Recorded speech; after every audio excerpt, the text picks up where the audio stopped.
Hello and welcome to Food for You and the Planet, a fresh new podcast that explores healthy and environmentally sustainable food solutions. This podcast is brought to you by Healthy Planet Online Farmers Market. I'm Dr. Rosemary Ostfeld and I'm your host. Together, we'll hear from leaders in environmental science, agriculture, medicine, nutrition, entrepreneurship, and more. Be sure to hit the subscribe button to hear all the latest in healthy and sustainable food with Food for You and the Planet. Today's episode features Walter Willett, MD and Doctor of Public Health. Dr. Walter Willett is Professor of Epidemiology and Nutrition at the Harvard T.H. Chan School of Public Health and served as chair of the Department of Nutrition at Harvard for 25 years. Much of his work has focused on the effects of diet on the occurrence of major diseases among nearly 300,000 men and women who he has followed for up to 40 years. He has published over 2,000 research papers and has written the textbook Nutritional Epidemiology and 4 books for the general public. He is a member of the National Academy of Medicine. Thank you so much for being here today, Walter. Good to be with you, Rosemary. So let's start off. Can you tell me about your background and how you became interested in our food system?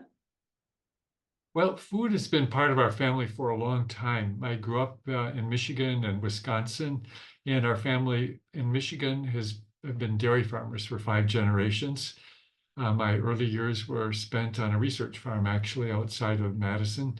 And I got interested in nutrition, was in 4-H club, then got blue ribbons at the county fair for fruits and vegetables, went on to do undergraduate work in physics and food science at Michigan State University. Got more interested in health, so I went on to medical school, and then spent some years in Tanzania where I got more involved in epidemiology and saw that that would really be a powerful way to look at health. So I ended up putting all those pieces together, and that's what I do now. So you've published over 2,000 scientific articles. What are some of the key research studies you have been involved with during your career and some of their key findings? Well, my work has been on 2 main tracks. One is learning how we study diet and its relationship with health outcomes. So quite a few of my papers are methodologically based.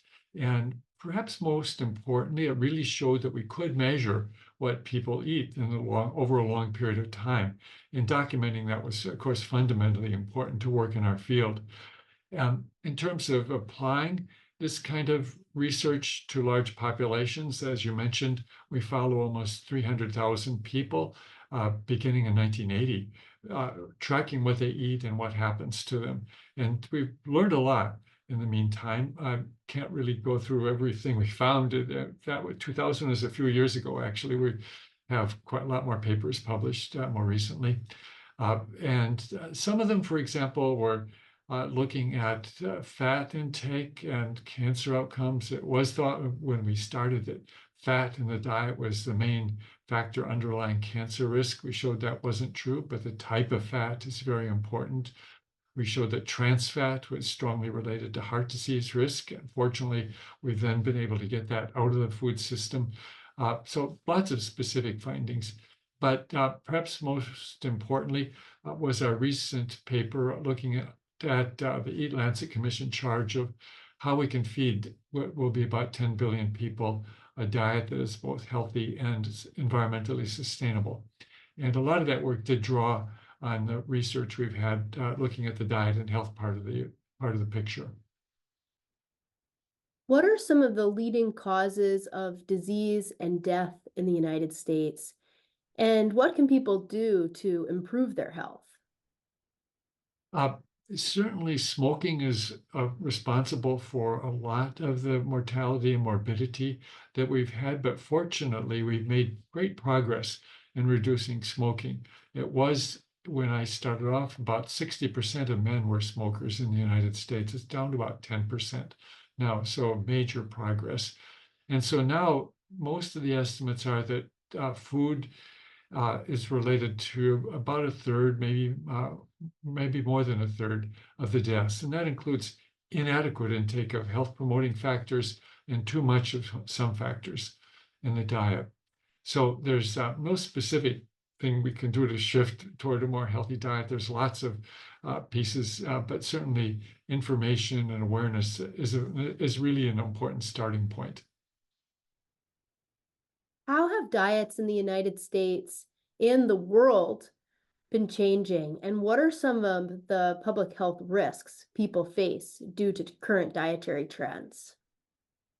Uh, well, over time, we have seen lots of changes.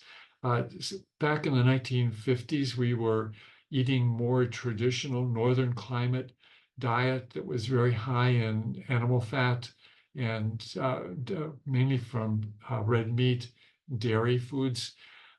And that's not a good diet at all for long-term health. And uh, life expectancy was much shorter at that time. Since that time, we've reduced red meat and somewhat reduced per capita dairy consumption, and we've replaced it with healthier fats in the diet. We've got trans fat out, as I mentioned before. So our fat quality, the protein sources have improved, but now we're eating more sugar, especially sugar-sweetened beverages, although that's come down actually in the recent decade. But we still have a very unhealthy diet, but it's unhealthy in a different way. Along the way, though, we did add about 10 years of life expectancy. So if we look back, actually, we've made some huge improvements in our diet. It's not all bad, but it could be a whole lot better. The U.S. Department of Agriculture created the food pyramid and more recently, MyPlate. How does industry influence what appears in these government created guides? And what are some of MyPlate's shortcomings? Unfortunately, the Department of Agriculture has a huge conflict of interest because their primary and their historical charge is to promote the production and sales, basically, of American agricultural products. And traditionally, that's been mostly meat, dairy, and then the foods, the crops that are used to feed animals. Uh, they're also supposed to provide dietary guidance, but unfortunately, those are now clashing interests. And the more powerful interests are the food lobbies. For example, in 2015, the beef industry got Congress to actually pass a law saying that the Department of Agriculture could say nothing about the environmental impact of foods that Americans eat. It's not totally clear if that still applies, but at least at that time, it was illegal for the Department of Agriculture to say anything about the environmental impacts of food. In fact, a whole chapter of their advisory committee was basically censored and never saw a public light. And of course, the same applies to the food pyramid, and now more recently, the food plate. Uh, it lumps all protein together, for example, but that, of course, hides a lot because the health impact of our protein sources varies greatly depending on whether we're eating a lot of red meat and high-fat dairy products versus healthy plant protein sources. They also lump together grains. Well, it makes a big difference whether it's whole grains or refined grains. The MyPlate says nothing about the type of fat in the diet. And of course, it makes a huge difference whether it's butter and was partially hydrogenated fats versus healthy plant oils. So you could have a healthy diet consistent with the MyPlate, but you could have a very unhealthy diet consistent as well. It just hasn't provided enough guidance for people to make healthy choices. So, what is the Harvard Healthy Eating Plate, and how does it address some of the shortcomings of the U.S. Department of Agriculture MyPlate? Seeing that the USDA was not giving Americans adequate guidance for healthy eating, we did think it was important to put together a plate that tries to represent better what a healthy diet would be. Of course, diet's very complicated, and it's a challenge to make something as simple as possible, but it can't be too simple either. You do have to have some specificity there. So we emphasized whole grains. Within the protein section, we emphasize healthy plant sources of protein, allowing a modest amount of dairy products, a modest amount or small amount of red meat, but no processed meats, and a modest amount of fish and poultry products as well. And we also, in the vegetable part of it, we took out potatoes. They don't have the same health benefits as do other types of vegetables. And we made clear that we have an icon part of it for representing healthy fats in the diet, which will be liquid plant oils. And we took the glass of milk off the plate too. Some dairy products are okay. Perhaps about 1 serving a day would be a good target, but their plate implies 3 servings a day, which is their recommendation for dairy foods. So a lot of changes, and we do provide more specific direction to what would be a healthy diet. And we have a huge amount of data that backs up that kind of plate that we're describing would add many years to a person's life on average. Can you tell me a little bit more about the difference between perhaps some of the more unhealthy fats versus healthy fats that people should be consuming? Yes, the type of fat we consume is very important for long-term health and well-being. Back when we got started, it was thought that fat was basically a source of energy. We burn fat, that was about it. But we've come to realize that the fatty acids in fats that we consume are the building blocks for molecules that control lots of our physiologic functions: clotting, cardiorhythmias, inflammation, the list goes on. And so the type of fat that we consume directly signals our underlying biology. And the polyunsaturates, both omega-6 and omega-3, are both essential. They both have anti-inflammatory properties, and we need some of both. Unfortunately, in dairy foods and in beef fat, there's very, very little of these essential polyunsaturates. Of course, those fats, we all know, contain a lot of saturated fat, but I think the lack of the health-promoting polyunsaturates is even a bigger issue. And of course, when we started, trans fat was a very important part of the U.S. diet, that almost everything you looked at on the label, it would say partially hydrogenated X, Y, and Z type of fat. And that meant lots of trans fat. So again, that's off the table now. There's lots of other things to be concerned about, but that's one we don't have to worry about now. Another topic that has appeared a lot recently is sugar and processed foods. Could you shed a little bit of light on how those two things in our diet could potentially cause harm? Well, I think there's no disagreement that a large amount of sugar is not a good thing. And over the years, that it crept up to be about 15% of calories in the United States. It's come down a little bit in recent years. But the worst form of sugar by far is when we have it as a beverage, soda, for example. And partly that's because we can consume so much so quickly. The average typical 20-ounce serving of sugar-sweetened beverage, some kind of Coke, will contain about 17 teaspoons of sugar, which is huge. I just have not found anyone who could take a bowl of sugar and spoon down 17 teaspoons. It's almost not humanly possible to do that. But people drink that and then go on and get another. And that has huge adverse metabolic effects, of course, raising blood sugar. And in long term, we see related to weight gain and risk of type 2 diabetes, risk of heart disease, and other adverse health outcomes. Good news is soda consumption has come down about 30%, but it needs to come down a whole lot further before we have an optimal situation. And of course, that's one aspect of processing, creating sugar out of sugarcane. It's been a problem. Perhaps the bigger factor, though, is refining of grains. And that's actually a bigger problem in our diet than sugar. A lot of times that's overlooked, but we eat more grains in this country than we do sugar, and a large majority of those grains are refined grains.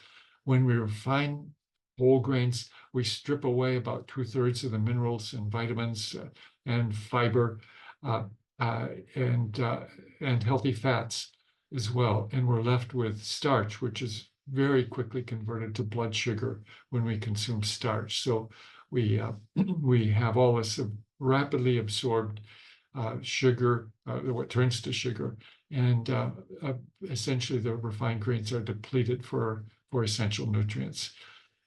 Another thing we've done, of course, is add a lot of salt to the diet. And that's there in that partly it is, again, a cold climate tradition that we, to survive cold climates before we had refrigeration, salting foods was a way to preserve foods over the winter. But of course, we have transportation and refrigeration that we didn't have 100 years ago. And so we don't really need all that salt in the diet. But our culinary tradition is persistent to have foods that are far saltier than they need to be. So you put all those adverse kinds of things together that for a while included partial hydrogenation, and the processing of foods has destroyed a lot of the natural value of foods. Now, of course, some processing is good to essentially make food safer from bacterial or viral contamination, to remove some factors that might be toxic. And so there's sort of smart processing, some of it to preserve the natural positive characteristics of foods. But unfortunately, the majority of the processed foods in our food system are overly processed. Some have called it ultra processed. It's a little tricky because some things that we see that are called ultra processed are actually whole grain, healthy kinds of foods. So there's not a simple label you can put on a food about processing that says that this is going to be healthy or not healthy.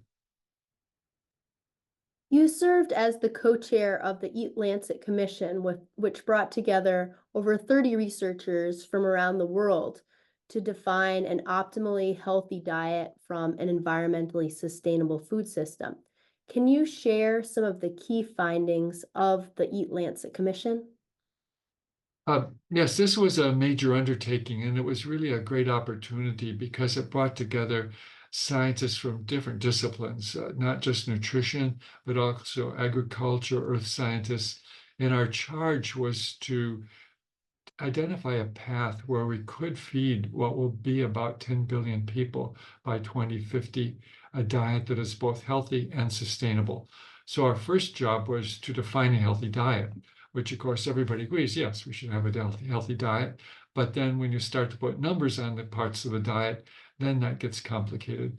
And we don't know the precise numbers for most of the components, but we have a pretty good idea about the overall balance of what a healthy diet is. So we spent the first part of our effort putting together the pieces of diet and to arrive at something that would be a balanced, healthy diet.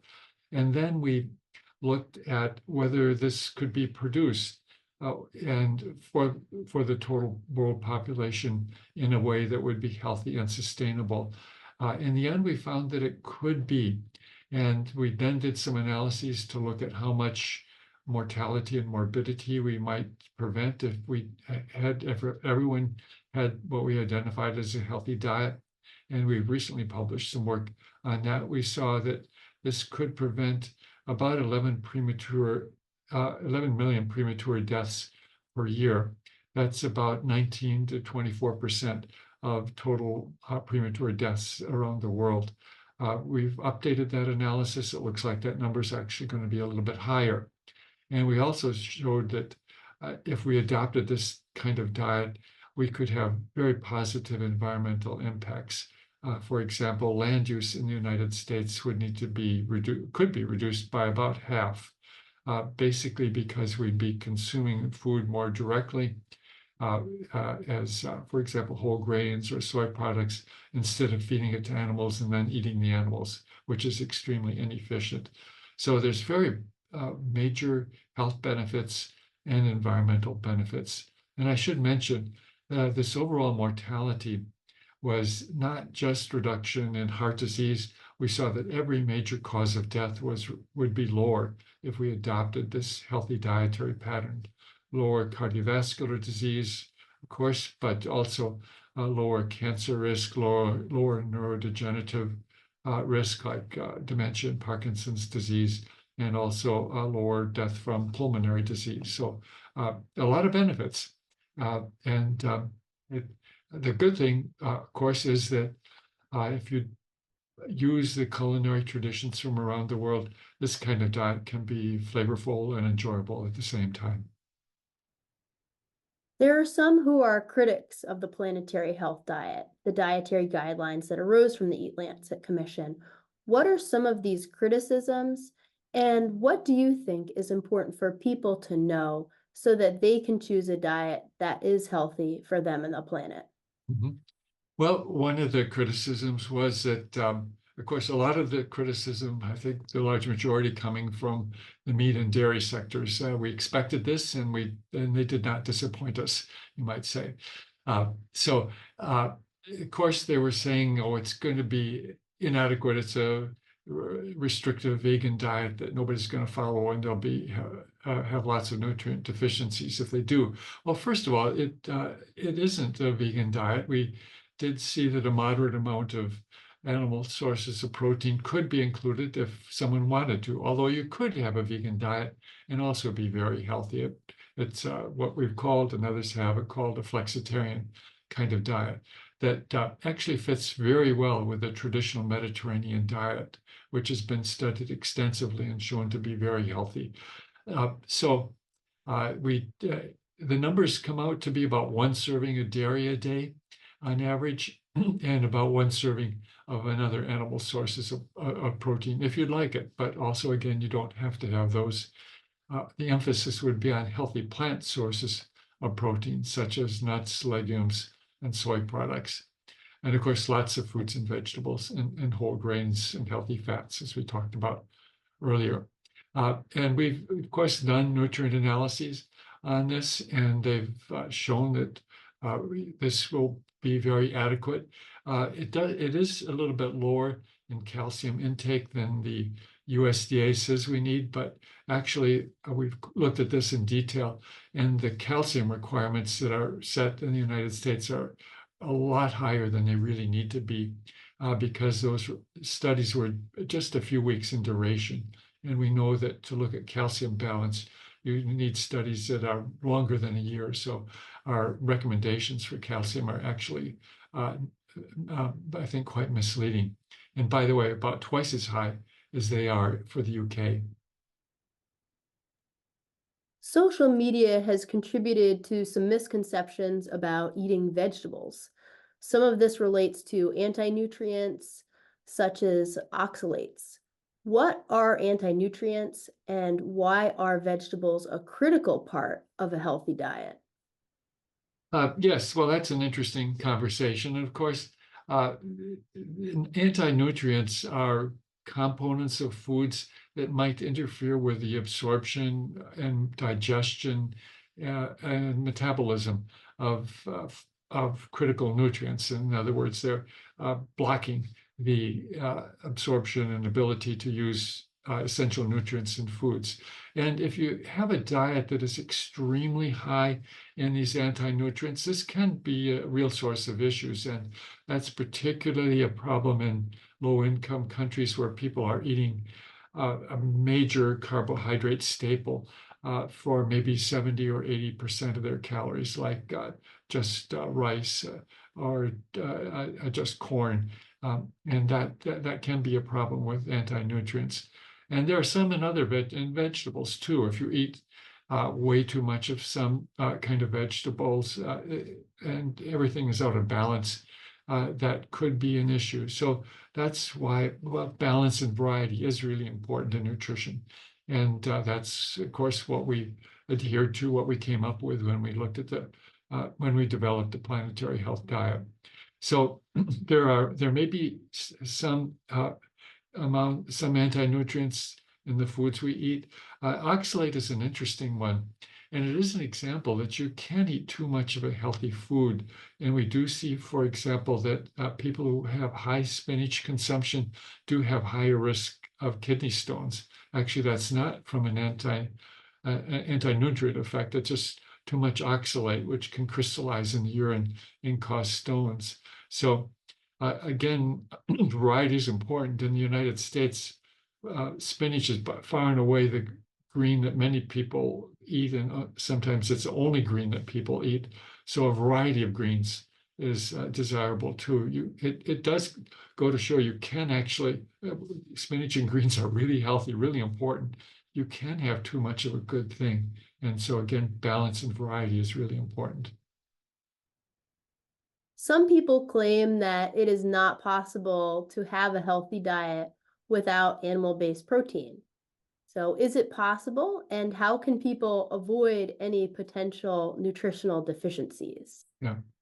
Well, it is certainly possible if one is a strict vegan to have deficiency of some essential nutrients, and vitamin B12 is the one we're most concerned about. And there were a series of publications a few decades ago about people, oftentimes young people interested in animal welfare or health, and going on very strict vegan diets and developing seizures and neurologic conditions because of vitamin B12 deficiency.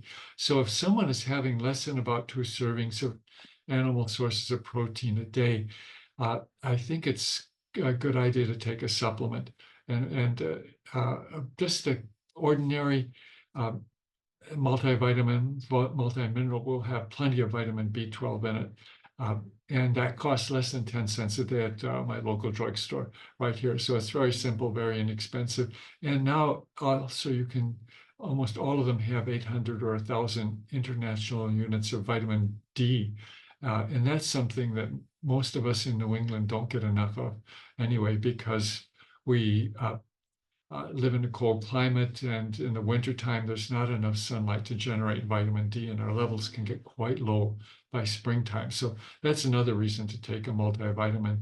And also, some recent studies have shown better cognitive function in the long run as well, taking a multivitamin, probably in part because of the vitamin D, but maybe some of the other components are contributing as well. So there are a few plant sources that will give vitamin B12, but they're mostly things that are not very typically consumed vegetables in our food system here. So it's if you're really careful and creative, you can get enough B12 from plant sources, but most people don't. So that's an important point. It has a very simple and inexpensive way to provide a nutritional safety net, though. What are you most proud of so far in your career in medicine, nutrition, and public health? Well, I think probably that basically being able to learn and document that we can measure diet over the long term in large populations, and can show that what we eat has very important impacts on health and well-being.